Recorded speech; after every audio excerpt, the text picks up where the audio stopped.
1959년 7월 서울 지방법원 재판정. 한 여인이 피고석에 앉아 있습니다. 여인을 피고석에 앉힌 건 남편이었습니다. 남편이 아내를 간통죄로 고발한 것입니다. 춤바람난 아내의 불륜을 처벌해달라며 법에 호소해온 남편. 그러나 피고석에 앉은 아내는 남편의 주장을 전면 부인합니다. 오히려 피해자는 자신이며 그동안 남편의 외도와 방탕한 생활 때문에 이루 말할 수 없는 고통을 받아왔다며 무죄를 주장합니다.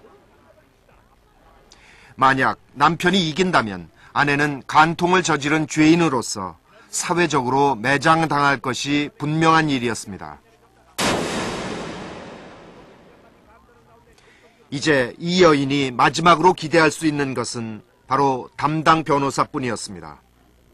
그 변호사는 우리나라 최초의 여변호사 이태영이었습니다.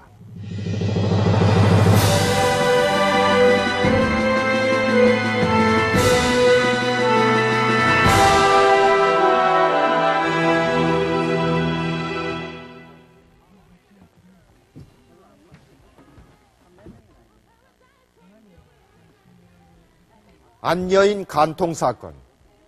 1959년도에 있었던 사건으로 부흥부, 그러니까 지금의 경제기획원 차관까지 지냈던 오영재 씨와 부인 안순애 씨 사이에 벌어진 법정 싸움입니다.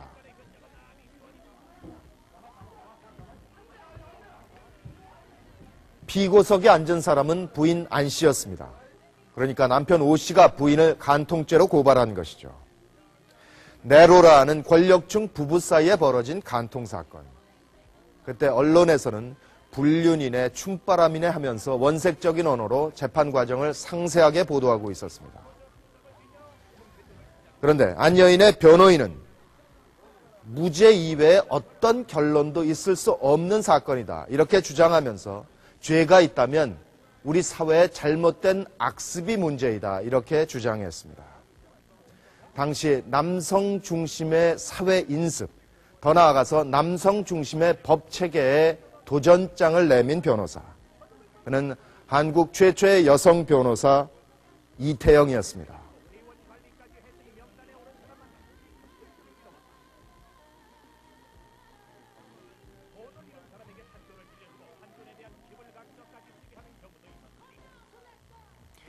변호사 이태영은 첫 공판에서부터 위기를 맞습니다. 안여인과 함께 고소당한 춤선생 전모 씨가 5년 전 안여인을 만나 간통한 적이 있다고 증언한 것입니다. 재판정이 일제히 술렁거렸고 다음 날 신문들은 이 사건을 안여인 간통 사건이라 이름 붙이고 크게 다루기 시작합니다.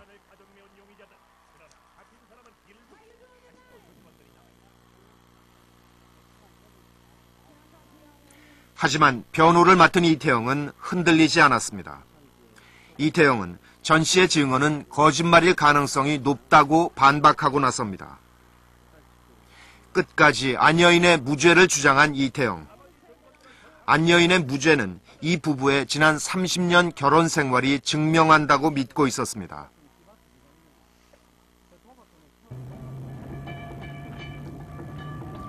이태영이 처음 안여인을 만난 건 59년 초.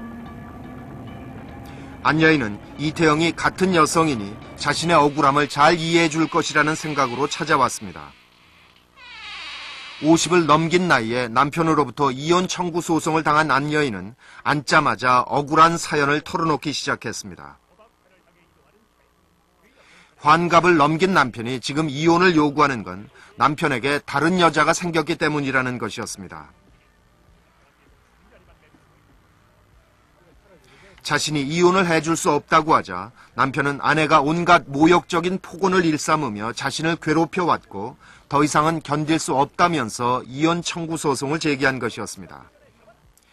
이태영이 무료로 변호에 나서 그때 소송은 사유불충분으로 기각됩니다.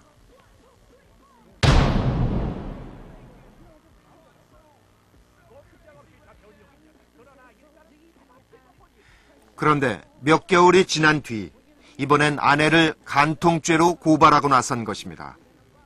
30년 전에 남편은 전처와의 사이에서 태어난 아들이 있다는 사실을 숨긴 채 처녀였던 안 여인과 결혼했습니다. 그 후 오 씨는 고위 공무원으로 출세하면서 외도를 하기 시작했고 다른 여인에게서 얻은 딸을 안 여인의 허락도 없이 호적에 올리기도 했습니다.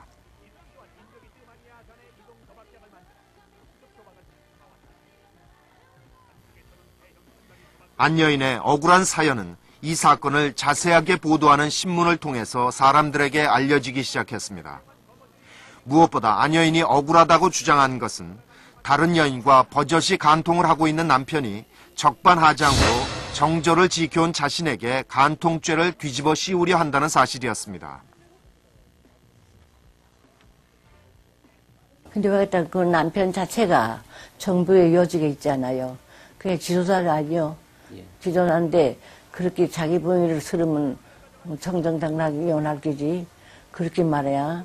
추한 그런 모함에서 말이야. 그래가지고 도대체 그게 무식한 사람의 세계라면 또 모르지만 한 나라의 장관거다 하는 사람은 그러니까 아주 야속하고 우리들이 아주 경악하죠. 있을 수 없는 일이가 싶다고.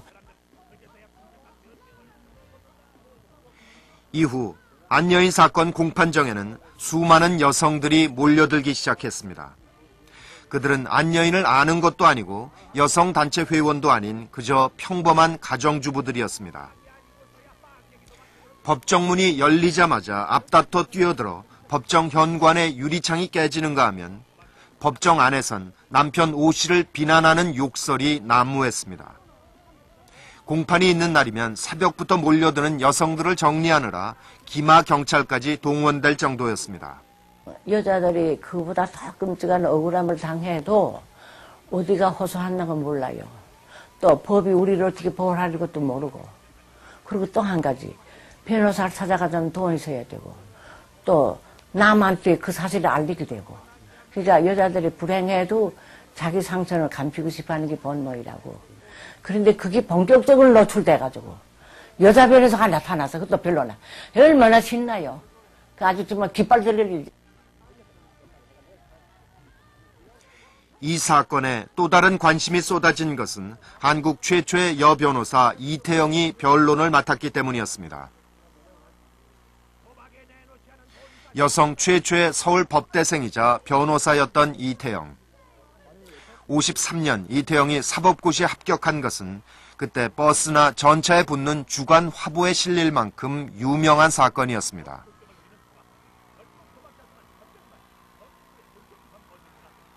그 여변호사가 남편의 출세를 기뻐할 수 없는 것이 한국의 여인들이라며 안 여인을 변호할 때마다 방청석을 가득 메운 서러운 이 땅의 여인들은 뜨겁게 박수를 보냈고 눈물을 흘렸습니다.